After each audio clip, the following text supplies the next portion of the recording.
So I got this message here. I'm going to read it to you. Hey, Scott, seems like lately your diary podcasts and episodes are all about your esoteric need to understand why and how everyone behaves the way they do, be it internet trolls or otherwise. I don't think this is possible. You'll be happier if you just ignore everything and live life. Signed, Jacob. Well, Jacob, that's an interesting thought that you've got there. I don't know if that's exactly the case. Yeah, I mean, sometimes the diary episodes are, reflecting where my head's at on other things, other issues. And right now my head is often, oh, hi, kitty. Sorry, there's a little stray kitty. Hi. Hey, buddy. Okay, you stay over there because your hair is everywhere. My head is often in that space. Yes. I don't know that that's crazy though. It feels like that's typical. I mean, this entire life is about trying to understand our place in it, right? What is our station in life, and what is it in relation to those around me? So I think that's not that unusual. I think I'm just vocalizing it, where most people just keep it to themselves, right? Or talk amongst themselves. They don't go public about it. I think some people are afraid to talk about those kinds of issues or thoughts because they think it's a way of admitting that they don't have it all figured out, I guess. I know that can be a thing for some people where they very much want to at least show the appearance that they've always got a handle on everything that's going on around them. But in my case, I think I don't know. I guess I hadn't given it that much thought, so I appreciate this email in this regard. It's making me think a little bit about why these things are important to me, or why it's important to discuss them or explore them. I don't know. Maybe there's no point. Maybe at the end of all of this, we just, you just go, well, it is what it is. I mean, I'm day 2 now of no Twitter at all. I deleted it from my phone. I don't have it on, sorry, my mic is funky. Let's fix that. I took the web link down, or whatever. I killed the shortcut. I didn't delete the account or anything. I suppose that is the ultimate act of getting off Twitter. I don't know that I need to do that, but well, I know I don't need to do that, because if there's people who are like, well, I want to know where he went, I have a pinned post saying where I'm at, so I'd rather they find that than just a dead account. But anyway,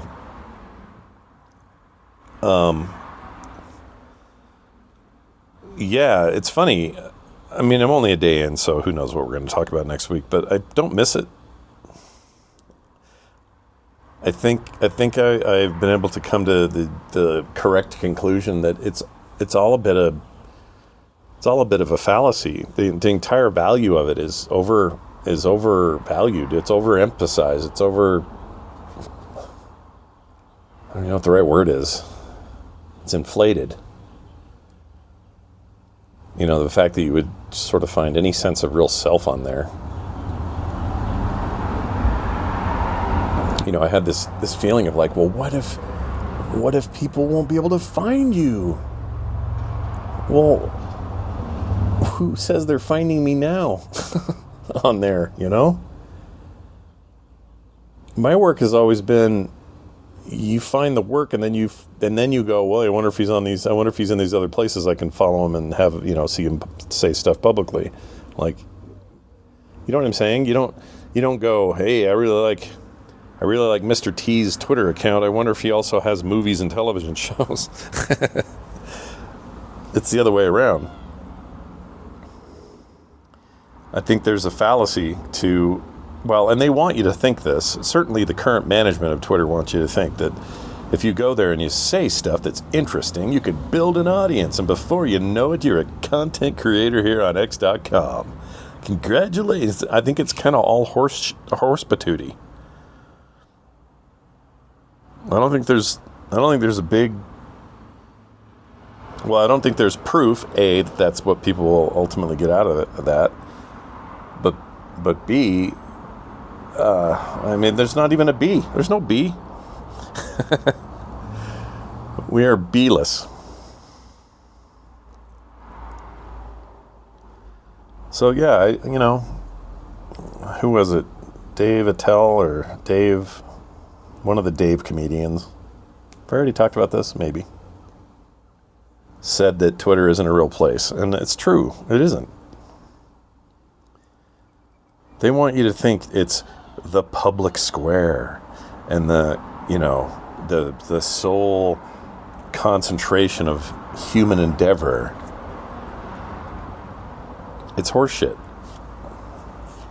We've only had it since 2007. We now have 1 million clones just like it, and other things that are similar to it. They're not that either. None of this is.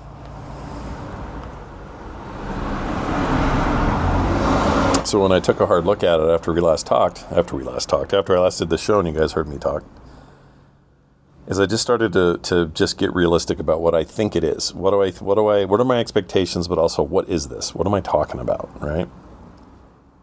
And the conclusion I came to was this is a website, and it affords some positive things, like, hey, somebody follows my stuff and they want to reach out and say a thing, and I can respond to that thing.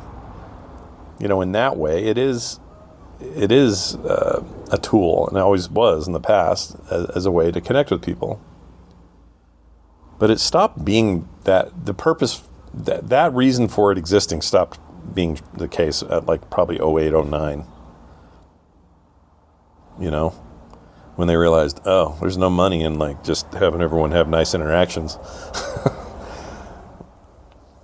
And even more so now, the business... the other problem is the business is being run by a dingus.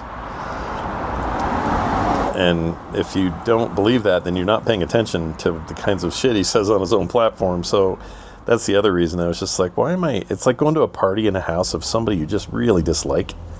You're like, why am I here? Why am I at this party? Am I afraid that no one's going to like me if I don't go? Will they even notice I'm not here? Quit moving, Mike.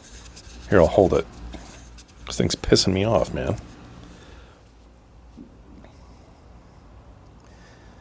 But I'd want to get out of that house. I don't want to be there.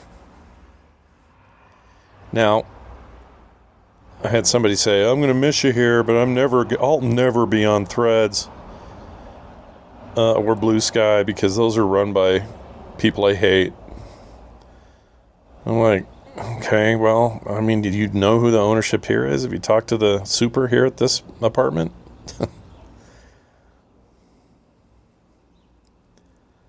I don't... If you're telling me there's a big, giant, distinguishable difference between Zuckerberg, for example, and Elon Musk, I guess... Well, first of all, Elon Musk has more money, so if that's your measuring stick for the problem, then, I don't know why you'd want to stay on X. But whatever, we've talked about tribalness, and I don't want to get into that today. But people get tribal about everything, so why am I surprised? The number one thing I heard back from the episode I did about Furiosa and how much I enjoyed it, and I had made the comments that I don't understand why people need movies to be better than the last one, or ranked. We always have to rank it. It's like, this happened when Fury Road came out. People are like, well, where is it now? Where do you put it? With Road Warrior and that. I'm like, I don't need to. What is the point of doing that? I don't need to. It isn't a popularity contest. There's a question of whether... I guess if you're saying, which one do you like the most? I could probably answer that. But I don't know why there needs to be. I don't know. I don't understand it. I've conceded to it. It's a human thing. Everyone does it. I'm not going to act like I naively don't understand why people like to rank things. It's just in our nature. I think it's part of our survival. Strongest wins, whatever we perceive to be the strongest wins. I think that's our monkey brain doing a thing that we don't even realize we're doing. So it's fine. I'm at peace with the concept. It's not that. It's just, I don't even know what it is. I don't know where I was going with that. I had a point. I'm sure I did. The other thing that's happened today, as soon as I got off the Monday show with Carter, my left ear did that thing. Do you ever get like a ring where it starts, first everything goes silent, it goes, and then it goes, like Sam Fisher turning on his headset, you know? That happened to my left ear. And then about a half an hour later, my right ear does the same thing. And now both ears are ringing and kind of stuffy. And, it happens. You get a ringing ear here and there. But why now? Why both? That's hurt. I got life to do. I got living. I don't need to have odd hearing today. I mean, I'm sure it'll pass, but I'm not being paranoid. I'm just annoyed. It's like, come on. We finally get some good weather. Maybe that's what did it. Some air pressure stuff. I don't know. But we finally have clear skies. Beautiful today. I think it got up to 75. Warm. No wind. Clouds are just nowhere to be seen. Absolutely beautiful. Birds singing. Us hanging out with dogs, Did a couple of good walks. It's great. So nature's like, hey, why don't we give you, senior poppin' ear?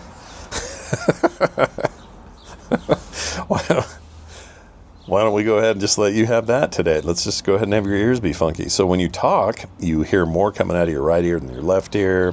You hear a muffle sound in your left while you speak. You hear a constant whine. You're going to have brown noise or something on your phone tonight for 10 hours while you try to sleep or whatever, 8 hours. This is the cards I've been dealt. And also when I record out here, I have a tendency to get the cat's hair all over my stuff. Hi, Carter. Hello. You seem to follow me wherever I go when I'm recording, I've noticed. I'm just teasing you. She's fine. She's hairing everywhere. She's a hairy cat. She's a hairy baby. I was totally teasing. I'm kidding. You made me feel bad. Why? You shouldn't feel bad. I'm totally teasing. She's fine. She's just, like right there, I can see hair falling off of her. Your clothes are going to be all white-haired now. She's purring now. She is purring. She's happy to be here like a freaking carny who took over the porch. Porch carny. Porch carny. Porch carny. Come here. Bye. Anyway, guest appearance by Carter. She just locked me out of the house. Wonderful. Hope I remember the code. Anyway. Yeah. So, yeah. I'll stop complaining. I'm sure probably somebody listening right now probably had their ear go weird today. That's fine. Somebody else probably stuck a needle by accident into their left eye. I don't know.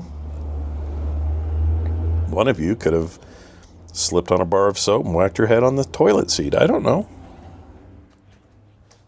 I don't know if that's happened to any of you. It's never happened to me. Nothing that severe. Hello? She opened the door again, then left. Anyway, part of my problem is Kim is gone. She won't be home till the 7th, and I'm feeling it. I don't like it. Here's the funny part. She is right now, as I speak, it's 7:30 on Monday night, Memorial Day. Today's the 27th of May. And right this second, she's crossing a portion, or driving a portion of I-80, an interstate that runs right through Utah. So she is literally driving through the state she left from, or flew from, a day and a half ago. I don't know why her sister didn't just drive here, pick her up, and then do the rest of the way down to Mississippi. Instead, she flew to Oregon. I guess she had other stuff to help with when she was there, so it's fine. I mean, this is not a complaint, no matter what. I'm just think it's funny. Like, I literally could have probably arranged to meet Kim somewhere on I-80 for a quick, burger somewhere, her and her sisters. It's just weird that she left here, and in my mind, she's like nowhere near us, but she's actually right near us right now, and then she won't be again. Tomorrow she'll be, I don't know where they're staying tonight. I'm guessing they're going to stop in Nevada or Arizona. Don't remember which one is the route that they'll be on. I think New Mexico will be a part where they stay a night. Not totally sure. I told her to get some blue meth while she's down there. And she said, "What?" And I said, "Oh, that's right. You stopped watching Breaking Bad after the bathtub scene." She doesn't know about Gus Fring. She doesn't know about everything that happened after that. Although I think the blue meth part was before that, but, whatever. She gave up like in 2009 or something. You want to hear something else crazy? I was thinking the other day. Lost premiered in 2004, the show.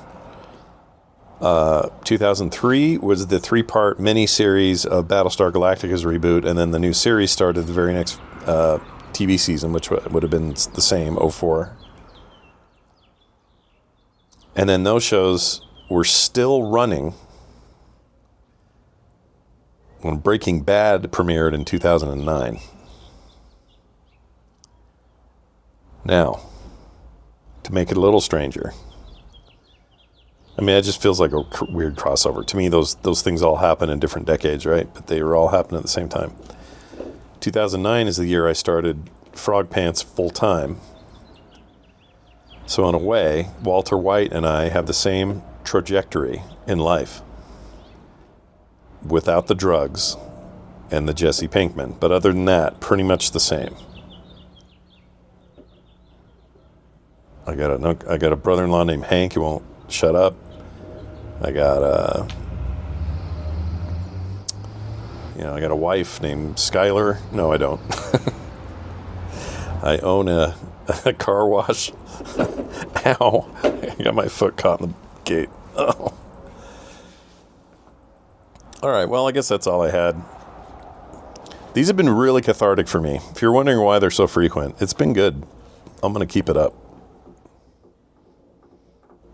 Even if sometimes it's a philosophical discussion about whether or not the internet is real or whatever, Hopefully I don't bore too many of you with that stuff, but I'm going to go post this up and call it a night, prep for TMS tomorrow, and look forward to a week of trying to deal with my wife not being here and getting other stuff done and being a productive member of society. Pay my taxes, keep my yard clean, and, don't do drugs, kids, all right? If I was a drug user and abuser, I would probably be that person that when Kim leaves, I would probably have a real dip, It's probably a really good thing that I never really drank in my life. Like, drink. I've now tasted things, but I've never, drank anything alcoholic, really. In Vegas this year, I tried a few wines, so I guess technically my domestic record for no drinks ended there because I tasted them. I didn't really drink them. My point is, if I was like a heavy drinker,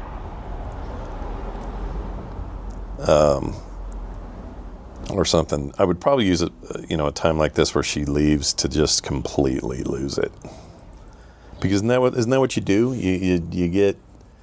I don't like having her not here. I feel incomplete. This all sounds kind of corny, but it's true. We're a team, man. We gotta, go out there and win the game. to carry the metaphor. And right now, she's the player on the road. I'm back at spring training camp trying to figure it out. And it isn't even that big a deal. She's only going to be gone another, I don't know, whatever many days it is, 10 days or something, but I don't like it. That's all. That's what I mean. When I say it, that's what I say. That's what I mean. I say what I mean. I mean what I say. All right, that's it. Thanks so much for listening. Send your feedback, 801-471-0462. That's the text line. Anytime you can use that, 801-471-0462. And you can also email me, scott@frogpants.com. I wish you all a lovely evening, and may you never have a small roach build a nest inside your rectum. All right? Okay. I'll see you next time.